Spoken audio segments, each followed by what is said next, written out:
بجوان برسيارة قالك يدي أفا عراق كتشل بشتا جهجاء فاضل بشارتي عندما بري برلماني كردستاني دي برسم ميفاني من الاستوديو ما وصلت قالك خيرات يا كردستان استشار خوش حالم بآمد أبونا جنابي هوا من قد أزدنا أخفم برسيارة دي بكرتي كم بلا برسف يا جنابي هوا بيتن أفا بغداد قال هرم كردستان تكاد بتايبتي وزيدت ري حفتي رجا موچانه هنارتي يعني بس حست كم بزانم بو موچينا هنيرن چي دينا بله زور سپاس بو ام دیوانه برورستان واضحه ببرواي من حتى استا اقليتك لبغداد حكم رانيت دكا دژایەتی کردن و دوژمنایەتی کردنی گەلی کوردستان بە نقطەی ئەساسی سەرکەوتنەکانی هەر سۆرە گۆزیرانێک دەزانێت کە لە بەغدا حکومڕانێت دەکات. ئەمە یەکێکە لەو هەڵە زۆر گەورانەی کە لە مێژووی عێراقدا بەردەوامی هەیە تا ئێستا و یەکێکە لەو دیاردانەی کە نایەڵێ هەرێمی کوردستان و عێراق بە یەک ئیتیجا بڕۆن و خزمەتی ئەم نیشتیمانە و عێراق و وڵات بەگشتی بکەن. بە بڕوای من ئەقلیەتێک لە بەغدایە هەتاوەکو ئێستا بە چاوی داگیرکاری سەیری خاکی کوردستان و بە چاوی گومانەوە لە تێڕوانینەکانی هەرێمی کوردستان دەڕوانێ. ئەمەش بە بڕوای من ڕێگە بە هیچ کەس و سەرۆکوەزیرانێک نادا کە بە شێوەیەکی هاودەنگانە و وەکو یەک هاوڵاتی یەک نیشتیمان پێکەوە لە وڵاتە کار بکەین. لەبەرەوە ئەو ئەقلیەتەی بەغدا هەتا گۆڕانکاری بەسەردانەیە من پێم وایە کێشەی ئێمە نە لە موچا چارەسەر دەبێ نە تەنها موچەیشە لەگەڵ بەغدا کە ئێمە بە بەردەوام لە ململانەیەکی سەخت و لە هەورازێکی یەکجار نەشێو دەدەین لەگەڵ بەغدا و ئەوە 22 ساڵ بەسەر تێپەڕاندنی ڕژێمی لە ناوچووی بەغدا دەچێت هەتاوەکو ئێستا ئێمە نەمانتوانیوە بگەینە قەناعەتێک لەگەڵ بەغدا کە هەمومان وەکو هاوڵاتی لە یەک نیشتیمانە بیرکەینەوە و وەکو هاوڵاتی یەک نیشتیمان پێکەوە بژین. بۆیە زۆر سەختە من بۆ خۆم بە زۆر سەختی دەبینم کە بتوانین لەگەڵ عێراق بگەینە حاڵەتێکی ئەوتۆ کە خۆمان و هاوڵاتیانی خۆمانی پێ دڵخۆش بین. ئەو ئەقلیەتە داگیرکەریە لە عێراقێ چاوا دەهێتە گوهارت. ئەم ئەقلیەتە هینی ئێستا نییە بە بڕوای من بەشێک لەو ئەقلیەتە لە بنیادنانی عێراقەوە لەگەڵ عێراق خۆی بنیاد ناوە ئەو ئەقلیەتە. من پێم وانە ئەگینا ئێمە دەستورێکمان هەیە لە عێراق هەموو مافە دەستوریەکانی کورد هەموو داخوازیەکانی گەلی کوردی تێدا نووسراوەتەوە بەڵام ئەقلیەتە شۆڤینیەکە ئەمەندە زاڵە بەسەر هەموو بار و بابەتەکانی ترە هەتا ئێستا نەیانتوانیوە ئەو خاڵانە تێپەڕێنن کە پەیڕە و یان پەیڕەوی لە خاڵەکانی دەستور بکرێ. بۆیە زۆر ئەستەمە ئێمە بتوانین لەگەڵ ئەم ئەقلیەتە حکومڕانێت بەسەربەرین کە ئەمە بیرکردنەوەیان بێ و ئەمە بۆچوونیان بێ و ئەمە تێڕوانینیان بێ بەرامبەر بە میلەتێکی 6 ملیۆن و نیوی کە 100 ساڵە ئێمە خەبات لە وڵاتە دەکەین. ئەوە چەندین ڕژێم لە عێراقا گۆڕا بەڵام ئەقلیەتی حکومڕانێتیان تا ئێستا لە عێراقا نەگۆڕاوە. دژی هەژماری منن دژی پرۆژەیە ڕۆناکینە دژی ئاڤێنە پرۆژێ فریا گوزاریە ئاوا خێرا دژی هەر تشتێکینە هەرێما کوردستان دژی هەموو بوونیەکەن. من ئەڵێم نەک تەنها دژی 1 و 2 3 من دوێنێش لە ڕوودا و ئیشارەتم پێکرد دژی ئاڵای کوردستان بوون دژی فیدراڵێت بوون دژی پەرلەمانی کوردستان بوون دژی هەڵکردنی ئاڵا بوون لە کوردستان دژایەتی ئەو پێکەوە ژیانە ئەکەن کە کورد هەوڵی بۆ ئەدا و ئەوان دژایەتی دەکەن. دژی پرۆژەی ڕووناکین لە هەرێمی کوردستان دژی هەناردەی نەوتن ئێستا دژی ئەو ڕێکەوتن کە ئەمانەوێ بیکەین نەوت هەناردە بکەینەوە لەژێر کۆنتۆڵی ئەوان لە ڕێگەی سۆمەوە نەوت هەناردە بکەینەوە نانە پێشەوە بۆ هەناردەکردنەوەی نەوت لەبەر ئەوەی نەک ئەم هەناردەکردنەوە خێرێکی بۆ گەلی کوردستان تیابێ حتا ئێستا ئەم ئەقلیەتە حکم لە عێراق و لە بەغدا دەکات. بەڵام ئەوانەی هاوشێوەی ئەوانن لە کوردستانیش کەم نین. خۆی لە ڕاستیە ئەگەر وەکو خۆی بیڵێم من وەکو خۆی بیڵێم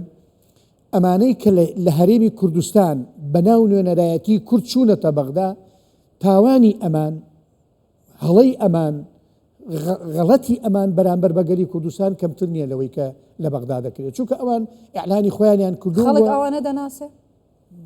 ئەو لایەنانن کە خۆیان بە غیرە پارتی و یەکێتی لە قەڵەم دەدەن لە بەغدا یعنی ئەو لایەنانن بە ناوی معارەزەوە قسە دەکەن ئەو یعنی ئیعلانیان کردووە بۆ خۆیان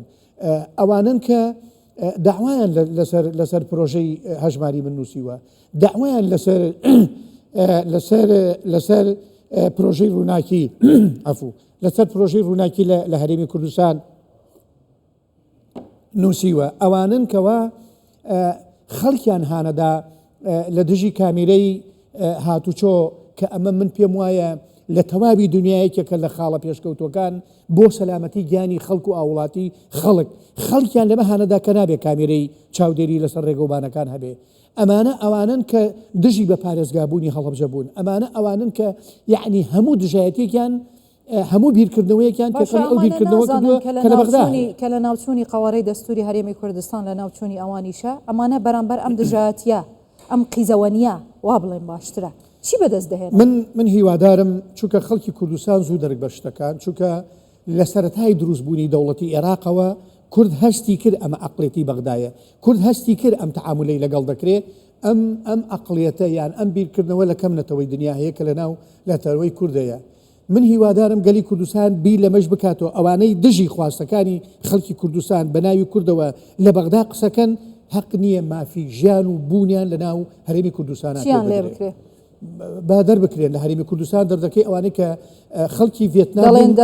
دواتر دێن دەڵێن لە کوردستان مافی مرۆڤ پاراستی نیە مافی پەرلەمانتەر و سیاست مەدار و ڕۆژنامەوان پاراستی نیە خۆ ئاسانە ئەم قسانە لە کوردستان هەوڵ دەین مافی مرۆڤ هەبێ بەڵام هەوڵ نادەین مافی میکرۆب هەبێ ئەمانە میکرۆبن بۆ گیانی خەڵک بۆ گیانی میلەت بۆ خواستەکانی خەڵکی کوردستان بۆ بەرەو پێچوون لە هەرێمی کوردستان ئەگەر میکرۆب نەبن چۆن دژی پرۆژەی ڕووناکی قسە دەکەن ئەگەر میکرۆب نین چۆن لە بەغدا موچەنایە خەڵکی کوردستان هانەدەن لە حکومەتی هەرێمی کوردستان بۆ غەوغا و بشێوی و ئەوان یعنی ئەوان ئەوە بە دەستکەوت دەزانن هەرێمی کوردستان شکست بێنێ پارتی دیموکراتی کوردستان شکست بێنێ من پێم خۆشە ئەمە بۆ مێژوو بیڵێم من هیوادارم هیچ کەسێک لە هەرێمی کوردستان ئەم نقطەیە وا لە من وەرنەگرێت کە من کادری پارتیم من بە ئەخلاقەوە و بە ویژدانی شەوە قسەکەم لەم فترەیە بە تەواوی دەرکەوت داکۆکیکەری سەرسەخت و ڕاستەقینەی گەلی کورد و مافەکانی خەڵکی کوردستان لە بەغدا کە ئامادەیە بجاسەفە بە حیاتی 100 ساڵەی سیاسی خۆی و حیزبەکەی بکە تەنها پارتی دیموکراتی کوردستان هەرزار خەڵک هەمویان خەریکی موزاییدن هەمویان خەریکی ئەوەن کە بەرژەوەندیە تایبەتەکانی خۆیان لەگەڵ بەغدا چۆن دەپارێزن بە مەرجێک پارتی دیموکراتی کوردستان شکست پێ بێنن و لە هیچ نقطەیەکدا هاوکاری پارتی و پشتیوانی پارتی نین لەگەڵ پارتی دیموکراتی کوردستان بۆ جێبەجێکردنی خواستەکانی خەڵکی کوردستان چونکە خەڵکی کوردستان 100 ساڵە دەچەوسێنرێتەوە ناکرێ ئەوانەی بەناوی نوێنەری گەلەوە لە بەغدان ئەوانش بێن دژایەتی خواستەکانی خەڵکی کوردستان و پارتی دیموکراتی کوردستان بکەن لەسەر خاوەنی ئەو دەستکەفتانەی کە جەنابەت ئاماژەی پێکرد و لایەنەکانی تر دژی دەرئەکەون خاوەنی ئەو دەستکەوتانە کێیە ئایا خەڵکی کوردستان درک بەو دەستکەوتانە دەکا یانیش لەگەڵ ئەم لایەنانەی واوانەی لە بەغدا نایەڵن خەڵکی کوردستان هەستیشی پێ بکە من دووشت باز دەکەم یەکێکیان دەنگدانەکانی خەڵکی کوردستان شاهیدی ئەو حقیقەتن کە پارتی دیموکراتی کوردستان بە خاوەنی ئەم داکۆکی و دیفاعکەری ڕاستەقینەی خۆیان دەزانن چونکە دەتوانم بڵێم لە مێژووی سیاسەتدا لە دنیا پارتی یەکێکە لەو حیزبە دەگمەنانەی لە پاش 80 ساڵ ئێستاش حیزبی یەکەمە لە ناو وڵاتەکەی خۆی بەڕەغمی ئەو هەموو دەمە تیمساحی لی کراوەتەوە بەڕەغمی ئەو هەموو ژەهرەی دەڕێژرێ بەسەر پارتیە بەڕەغمی ئەو هەموو تۆهمەتەی بۆ پارتی دیموکراتی کوردستان دروست دەکرێت ئێستاش خەڵکی کوردستان متمانەی تەواویان بە پارتی دیموکراتی کوردستان هەیە بۆ دیفاعکردن و بۆ داکۆکیکردن لە مافەڕەوەکانی خۆیان کە دەزانن تەنها حیزبێک بەبێ سەڵەمینەوە داکۆچی لەسەر مافەڕەوەکانی خەڵکی کوردستان دەکا پارتی دیموکراتی کوردستان و جەنابی سەرۆک بارزانیە بۆیە بەڕاستی ئەمە مێژوو ئەم حقیقەتە پارتی دموکراتی کوردستان ئێستا بەتەنەیە یان یەکێتیشی لەگەڵە من هیوادارم سبەی نیە بە تەنها نەمێنێتەوە چونکە سبەی قرارە جەنابی کاک ئاڤێڵ تاڵەبانی بێتە پیرمام و لەگەڵ جەنابی سەرۆک بارزانی و مەکتەبی سیاسی پارتی دیموکراتی کوردستان لەسەر ئەم بابەتانە دەردەشێ بکەن و دەنگی پارتی و یەکێتی یەک بخەن ومن ئەمە بە واجبێکی ئەخلاقی ئینسانی و مێژووی دەزانم کاک پاڤێڵ لەگەڵ جەنابی سەرۆک بارزانی ئەو ئیتیفاقە بکات بۆ ئەوەی خەڵکی کوردستان لەم مزەحەقەیە دەربچێ، خەڵکی کوردستان لەم هەورازە سەختە نەجات بدەین، خەڵکی کوردستان لە چاوەڕوانی ژیان نامەوێ بگری بەڕاستی ئێستا چی وای لێ کردی بگری؟ یعنی ناکرێ